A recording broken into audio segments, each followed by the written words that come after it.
The International Communist Party is a party that goes back to late This cartel is soulless that Trump says President Venezuela is the head of. Doesn't even exist. It's not even on the DEA's official organization list. What's that?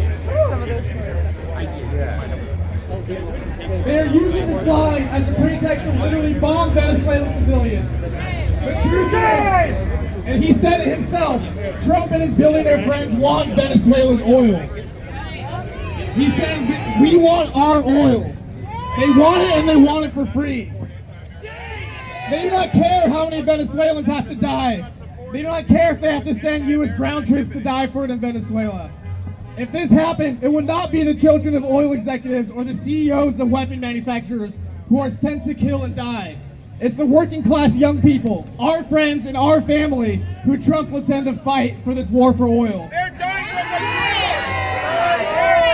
the drugs! More than 10,000 U.S. soldiers died to get Iraq's oil. And more than 1 million Iraqis died too. And guess what?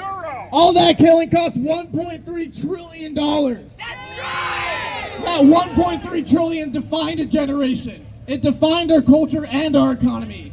That's all the system gives us. War, war, and more war. That's right! Every day for the past 20 years, our public schools, our hospitals, our roads and bridges have crumbled while this government has spent trillions on occupation. So let me ask y'all real quick. Will the money spent on war in Venezuela solve the problems of the working class people here in the U.S.? Will it solve the problems faced by immigrants in this country? Will it solve the problems that the Venezuelan people experience at the hands of the thousands of U.S. sanctions placed against their country? An all-out war in Venezuela would be a crime against humanity and would benefit only the richest of the rich. That's right! It's a crime! If Trump's war drive reaches its conclusion and an all-out conflict begins, huge numbers of people in Venezuela and the United States will suffer greatly. War doesn't do anything for us. We're all tired of a system that creates nothing but hardship and violence. We're still out here struggling to buy food. We're still struggling out here to pay our rent. And we're still struggling to see even a single doctor. That's right! The people of this country want change. We want peace and we want cooperation, not another war for oil. So to that I say, fund people's needs, not the war machine. That's right!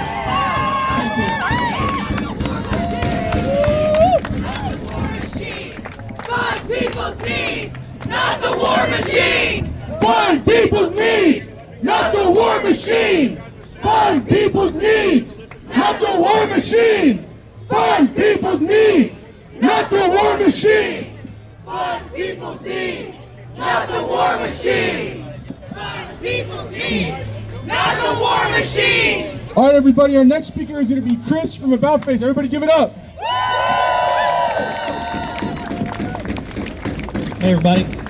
My name is Chris. I'm from About Face Veterans Against the War. We're a group of post-9/11 veterans and servicemen who are actively trying to end the military-industrial complex.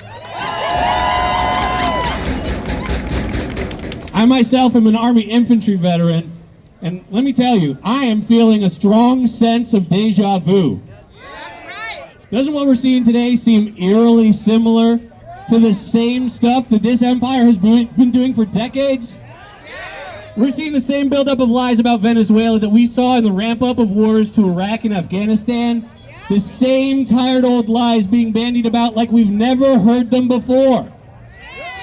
Lies that dehumanize our supposed enemies, and lies that pretend that sovereignty is a concept only for white people. We have done this over and over and over again in these past few decades. The American government lied about WMDs in Iraq and killed over 1 million people so that we could steal their oil. We invaded Afghanistan, killed nearly 500,000 people, spent trillions of dollars only to leave the Taliban in place when we left 20 years later. We destabilized Libya and created the world's largest open-air slave markets. Let's be clear about what's happening in Venezuela. This isn't about narco-trafficking. This isn't about Maduro. This isn't about freedom or democracy or the rule of law. This is about three things: oil, gold, and bauxite. Don't you for a second believe that this overnight operation to kidnap Maduro was the end of this conflict. It's only the beginning. We are mere steps away from a long, drawn-out guerrilla war in the jungles of the Amazon and the slopes of the Andes Mountains. Now you might be saying to yourself, there is no way that the FIFA Peace Prize recipient would be doing this. Well, I'm sorry to inform you that when Trump was asked about Venezuelan resources, he said, "It's our oil." Now, when Trump says the oil in Venezuela is our oil, who do you think he's talking about? Not us. Do you know any working class person that owns an oil well? No. Do you know any working class person who will benefit like the executives at Chevron or ExxonMobil? No. Of course not. The people who want to own Venezuela's oil are the same people that want to own everything. The capitalist class will not stop until they own all the oil, all the gold, all the land, and all the potable water. They won't stop until they own you. This is a rich man's war, but it will be fought by working class folks. It won't be the kids of the Chevron executives slogging through Venezuelan jungles to kill and die. It will be a poor person who is subject to the poverty draft. It's time we stand up with one voice and say enough is enough. We will not stand for another imperialist war. Lastly, to any active duty personnel that are in this crowd and might be hearing this, I want to say, you have a duty to disobey an illegal order. You have a right to refuse. And you have a community of people who are ready, willing, and able to support you when you do. If you're a veteran and you want to get organized, go to aboutfaceveterans.org. As the saying goes, if you want to go fast, go alone. If you want to go far, go together. Join us and stand against the empire. Viva Venezuela!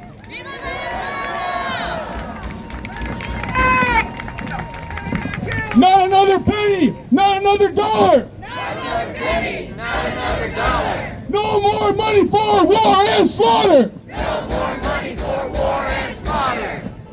All right, our next speaker is Luisa from the Portland DSA. Give it up!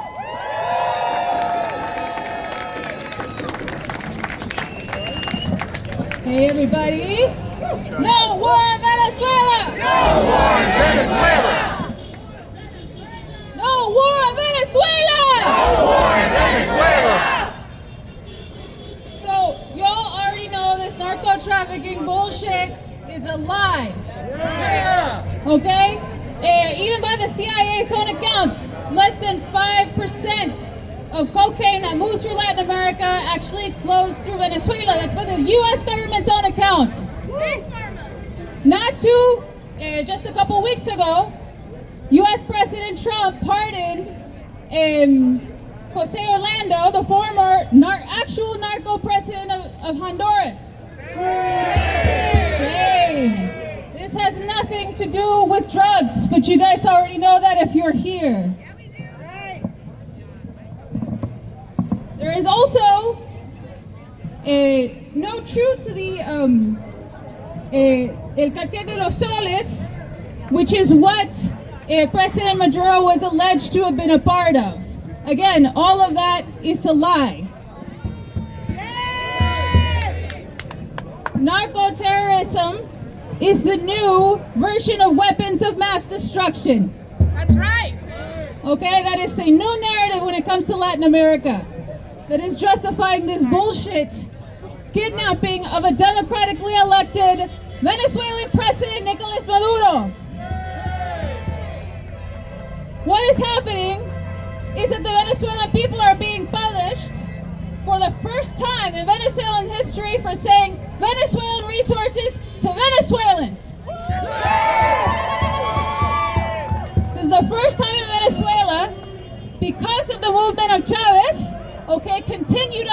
President Maduro, that poor Venezuelans have been at the center of policy-making decisions.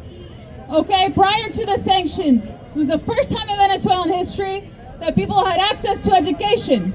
Okay, it was the first time that people had access to medical services. I cannot. Medical service. Yeah, where's our? Yeah, exactly. Where's our medical services? I'm on hold for 3 hours. So this is the first time under this government, okay? The government of PSUV, the Revolutionary Socialist Party of Venezuela, that poor people were put first. And this is the reason why this is happening. If you notice, if you look closely in Venezuela, there are very few right-wing people out in the streets. And that is because the extreme right wing, represented by Maria Machado, has never had support in Venezuela. She has had support by the middle class, fascists outside of Venezuela, but never inside of Venezuela. And so what you see now are Chavistas doing two things. One, mobilizing the militias that they have been in practice with for years, because of course Chavez saw this coming, right?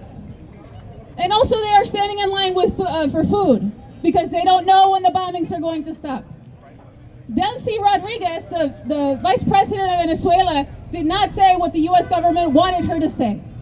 She said that we recognize Nicolas Maduro and he is the democratically elected president of Venezuela.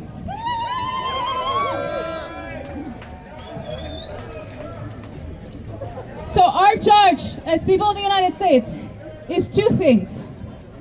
One, and I hate saying this, you guys, because I hate talking to them. Most of them suck, except for the ones that are here. Talking to our elected representatives. Okay? Our federal ones, particularly. Primarying them. How about primarying? And primarying them, yeah. And so putting on some nice pants, talking to them and explaining the situation of what is going on. Okay? Irregardless of how they feel about President Maduro, what has happened is completely illegal, wildly illegal. Right. So we produce talking points. There's a million organizations that you can get talking points from, but use them. Please call, email, whatever the hell you can do to make them feel the pressure of people on the streets that we are absolutely not accepting this bullshit by this president or this administration.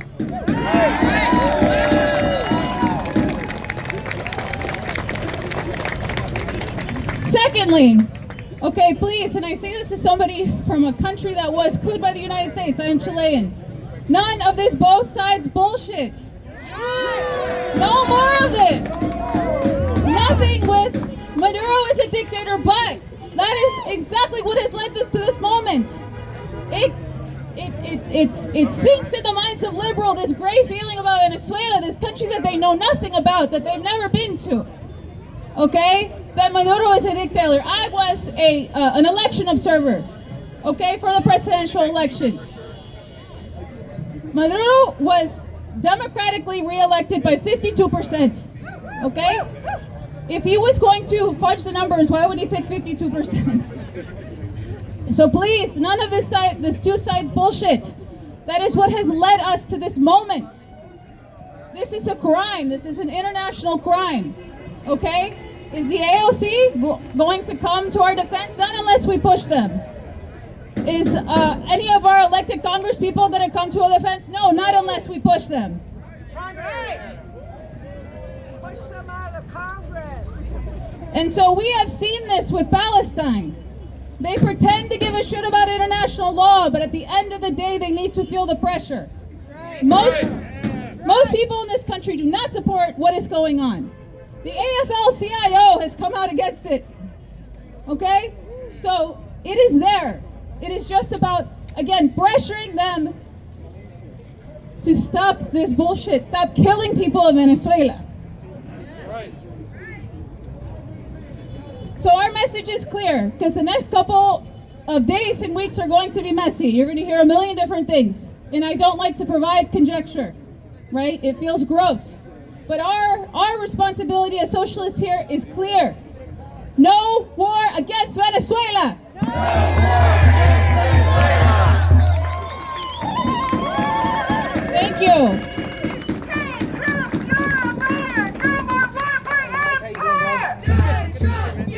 liar, no more war for empire! Hey Trump, you're a liar, no more war for empire! Hey Trump, you're a liar, no more war for empire! All right, everybody. Our next speaker, another organizer from the PSL. Please welcome up Gabby.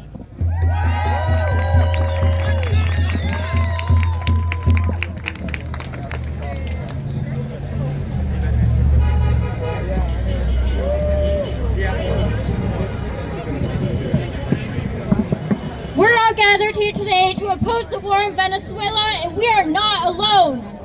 More than 100 U.S. cities have taken to the streets less than 24 hours from news of Trump's attacks on Venezuela. Let's go! It's clear to me that millions of Americans know the truth. War doesn't serve us, and we refuse to let Trump go to war without our consent. That's right! When the United States starts invading other countries, it is always an act of violence with an ulterior motive. To the United States, war is a business, violence and coercion are the tactics, and profits are the end goal. For 200 years, the U.S. has waged war across the world to gain control of resources that they are not entitled to. To the people of the world, the U.S. is the world's biggest thief. Now let's sort out some facts here. Number one, Venezuela has the largest oil reserves in the world. Number two, Trump himself said in plain terms that his goal in invading Venezuela is to take their oil, land, and minerals. Number three, President Maduro is not a leader of any cartel whatsoever. The DEA's annual report on international drug trafficking had no mention of any cartel from Venezuela. And number four, the cost of war is enormous and we pay for it every single day. The aircraft Trump deployed to the coast of Venezuela today cost over $17 billion of our tax dollars to build, and that is only scratching the surface of what we would have to pay for Trump's dream of an occupied Venezuela. A war on Venezuela is an attempt to crush the economic sovereignty fought for and won by the working class people of Venezuela.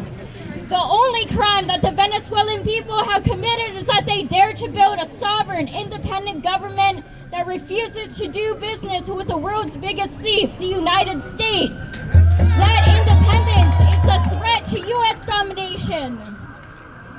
What does President Trump do when faced with this threat? He lies and gaslights us into thinking that Venezuela is a threat to us.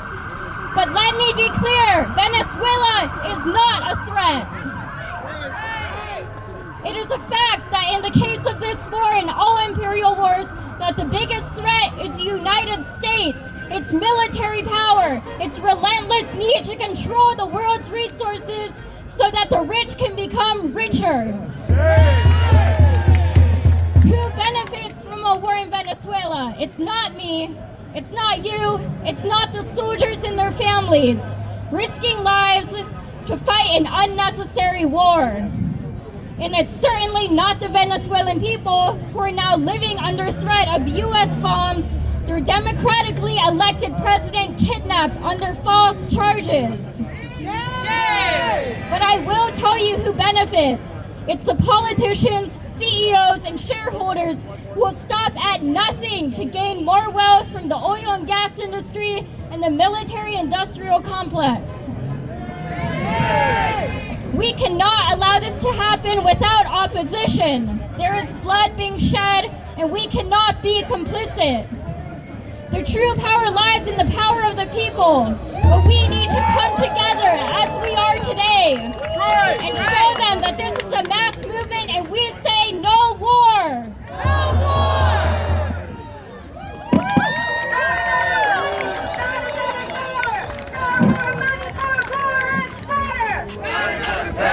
Not another dollar. No more money for war and slaughter. Everybody, we have one more speaker. Please welcome up Mitch from the DSA.